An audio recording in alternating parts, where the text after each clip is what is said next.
The quiet moment before you lose livestock.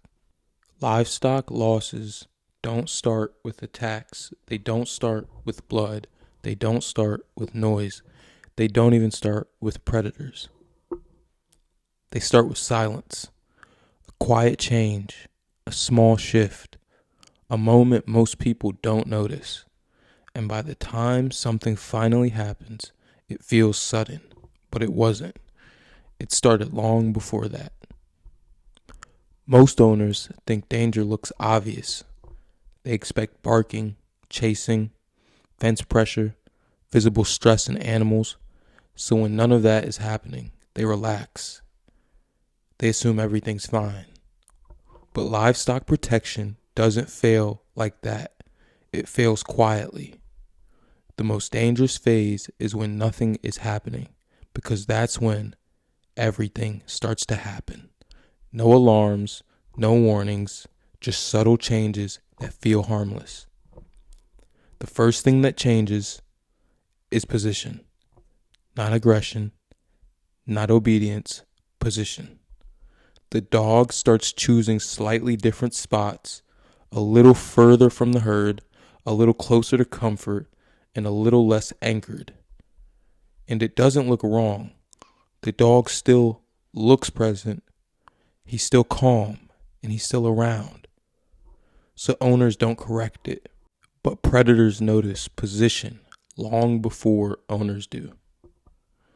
Most people believe failure looks chaotic, but experienced predators don't create chaos. They observe. They watch where the dog sleeps, where it settles, how often it moves, what it ignores. A guardian dog that reacts loudly all the time is very predictable. A guardian dog that's quiet but drifting is vulnerable. Dogs don't fail by attacking livestock. They fail by slowly disengaging from responsibility. And that disengagement doesn't make noise. Next is the comfort phase. This is the phase where owners feel safest because the dog isn't causing problems. Livestock seems calm. Nights pass without incidents, so people stop watching closely. But this is when predators start learning. They learn the dog doesn't reposition at night. The dog stays near structures. The dog reacts late or not at all. Nothing happens for weeks, sometimes months. That's not safety. That's observation. The quiet moment before livestock loss almost always happens at night, because at night you're not present. There's no correction. There's no human pressure. If the dog relies on you during the day, it won't suddenly become independent at night.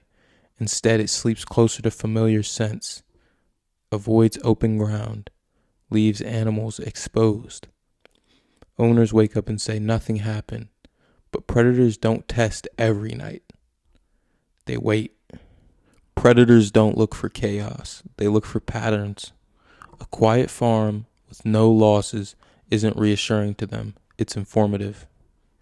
Because quiet tells them the dog isn't moving much, the herd isn't being actively managed, human presence is predictable.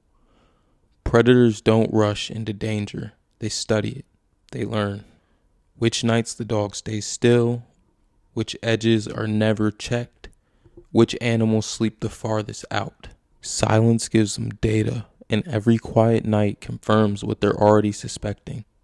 After a loss, people suddenly notice everything. And they're right. But correction only works before predators commit.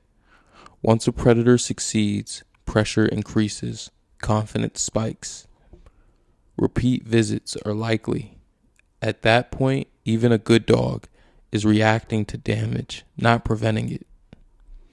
The quiet moment wasn't the night of the loss.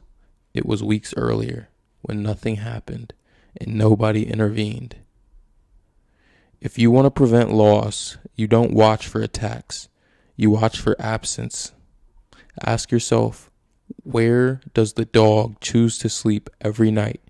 Does it reposition when animals move? Does it hold ground when nothing is happening? The quiet phase is where real work happens. A functioning guardian doesn't wait for danger. It occupies space before danger arrives. When that stops, silence isn't peace. It's a warning. Livestock losses don't feel preventable because the most important moment doesn't feel important at all. It feels quiet. It feels normal. It feels safe. Until it isn't. So don't ask, is anything wrong? Ask, what changed when nothing happened? Because the quiet moment before livestock loss is the only moment you can still act. After that, you're just reacting. This problem shows up most often in dogs people love. Calm dogs, friendly dogs, dogs that get praised for being easy. Because good temperament hides disengagement. A dog that's sharp, reactive, or difficult gets watched closely. A dog that's calm and pleasant gets trusted. So owners stop questioning where it positions, what it ignores, how much pressure it actually applies. The dog isn't wrong. It's just been rewarded for being easy to live with, not effective to work with. And over time, ease replaces purpose. What makes this dangerous isn't one bad night, it's repetition. The dog sleeps a little farther away, nothing happens. It stays near structures, nothing happens. It doesn't reposition, nothing happens. Each quiet night reinforces the behavior, not because the dog is lazy, but because pressure never arrives to correct it. Dogs learn from outcomes, and silence teaches them this position is safe, this distance is acceptable, this job doesn't require adjustment. By the time loss happens, the behavior is no longer accidental. It's established. After a loss, people look outward. They blame coyotes, wolves, terrain, weather, bad luck. But predators don't create failures. They just expose them. The real issue almost always started earlier, when something replaced evaluation, when nothing happening felt like confirmation, when position stopped being questioned. Predators didn't cause the weakness, they just found it. So if your farm feels quiet right now, don't relax. Lean in, because silence isn't the absence of danger. It's often the last phase before it arrives. If this helped you gain some clarity on LGDs or guardian dogs in general, like, comment, and subscribe.